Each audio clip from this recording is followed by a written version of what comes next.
arrest is an often unexpected catastrophic event that requires skillful, rapid resuscitation efforts if a patient is to survive. Proficient operation of a monitored defibrillator external pacemaker is an important skill in resuscitation. Rapid defibrillation is the key to survival when ventricular fibrillation occurs. Likewise, the rapid and early institution of non-invasive pacing is critical if external pacing is required during attempted resuscitations. The ZOLL PD 1400 pacemaker defibrillator combines an external pacemaker, a defibrillator, a cardiac monitor, and an annotating strip chart recorder in a small, easy-to-carry unit. It is powered by a battery that is recharged in a separate charger.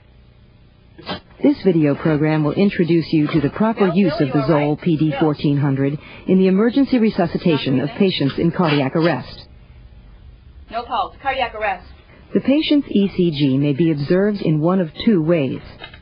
ECG data can be rapidly acquired through the defibrillator paddles or, when time allows, from ECG electrodes.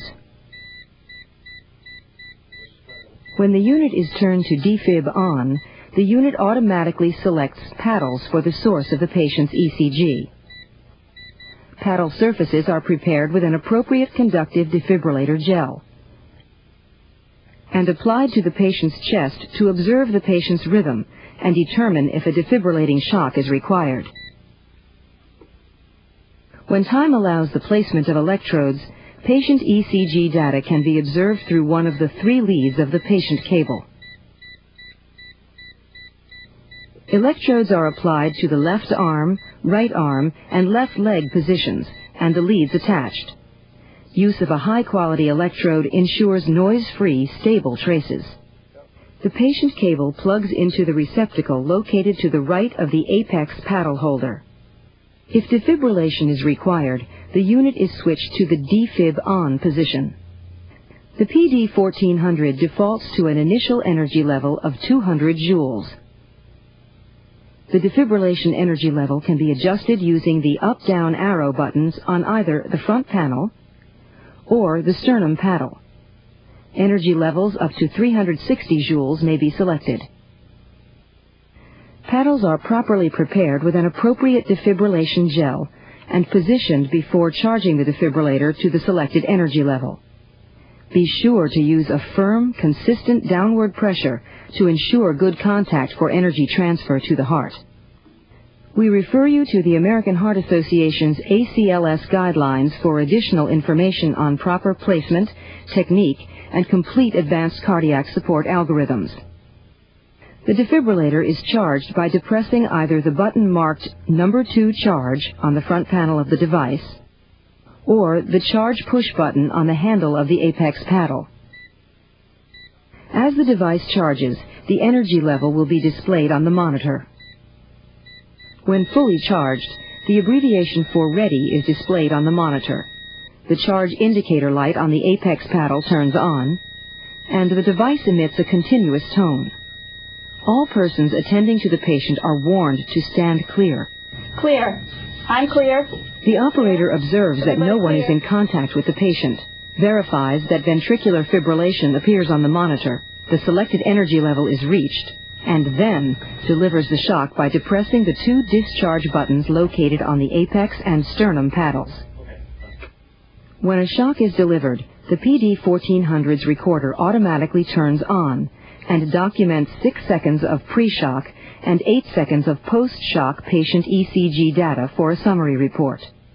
Also recorded are the energy level selected, the ECG source, ECG size, the time and date, and sync is noted when used. To deliver additional shocks at 200 joules, quickly press the charge push button again.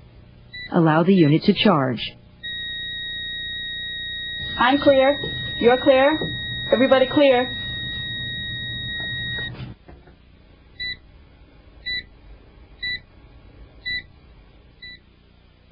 If the patient requires external pacing, the PD 1400 has a pacing cable which is used with ZOLL external pacing electrodes. These are applied to the patient's anterior chest and back. In the female patient, the anterior electrode should be positioned below the breast.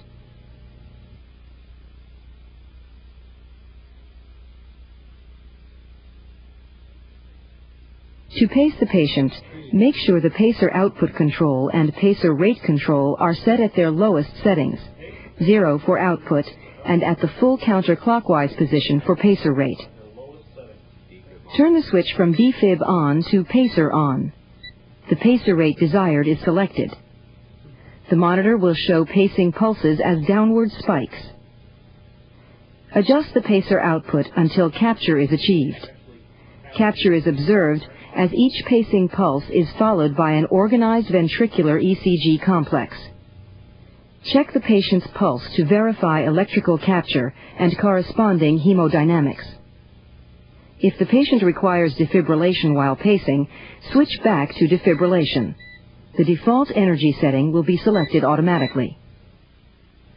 The device can then be charged and discharged again rapidly into the patient. Finally, the PD-1400 may be used for synchronized defibrillation, or cardioversion. Using the patient cable with ECG electrodes to acquire the patient's ECG signal, the sync mode is selected. The word sync will appear on the monitor's display, and a marker should appear on the R wave of the ECG. This is the point in the cardiac cycle where discharge will be triggered. The size of the display can be adjusted until a sync marker appears coinciding with each QRS. Select defib on. The monitor should display sync and the energy level. If a defib message appears on the monitor, press the sync button again. When delivering a synchronized discharge, the device is charged in the same fashion as it is for defibrillation. When the discharge push buttons on the paddles are depressed and held briefly, the synchronizer will automatically time the discharge to occur coincident with an ECG complex. After each discharge in the sync mode, the unit reverts to the standard defib mode. To reactivate sync, press the sync button again. Other features that are useful during resuscitation include a recorder on-off push button located on both the sternum paddle and the front panel of the device. A summary feature automatically records pre-shock and post-shock rhythms, time of shocks, and holds that information in its memory. Pressing the summary control after a resuscitation will provide a complete record of the shocks, corresponding ECGs, and paced rhythms. The ECG size control increases or decreases the display size. A digital heart rate meter is provided on the device for easy reference to the ECG rate. It is important to understand that the heart rate meter displays electrical activity and should always be verified by checking the patient's pulse. Adjustable low and high heart rate alarms can be used during monitoring.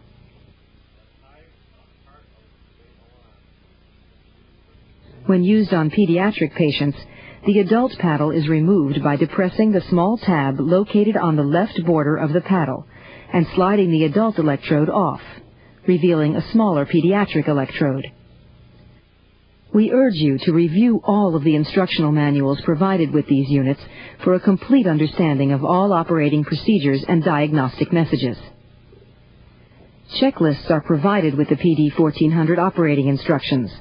These should be used to ensure a complete and thorough check of the unit's readiness for use in emergency resuscitation. A test discharge should be performed to check the operation of the unit. Test discharges are done at 100 joules, with the paddles installed in the PD-1400. A Test OK will appear after discharge, and the PD-1400 will also print the results of the discharge and discharge push-button test with a date and time, so you can keep a record of test discharges with each check sheet. A critical aspect of device care is following the proper charging and exchange routines to ensure the PD-1400 has adequate battery operating capacity when needed. The PD-1400 uses a sealed lead-acid rechargeable battery pack. A separate battery support system is used to recharge the batteries. Battery packs are removed from the PD 1400 and installed in the charger to be recharged. While you need to consult all the materials available from ZOLL regarding batteries, be sure that you follow these rules conscientiously. Only use batteries that are ready. Ready is indicated when all 3 lights below the battery pack are illuminated. Do not use batteries that are partially charged. The routine use of partially charged batteries will reduce their life prematurely. Always carry a spare battery when transporting a patient. The ZOLL battery pack can fit in a pocket, making it convenient to carry. Having a spare is insurance that you will have ample capacity to deal with any unexpected shortened battery operating time. ZOLL strongly recommends the use of its battery management program materials to ensure safe and satisfactory performance from batteries. ZOLL provides a complete selection of electrodes for use with the PD 1400. In addition to the external pacing electrodes used in this program, multifunction electrodes which combine hands-off defibrillation, external pacing, monitoring, and cardioversion are also available. These electrodes provide many significant user and patient benefits over conventional paddle-type electrodes. We thank you for taking the time to view our program. We urge you to examine the instructional materials carefully. Practice use of the PD 1400 during ACLS training, in accordance with American Heart Association guidelines, will help you use this advanced resuscitation equipment confidently when emergency resuscitation is required.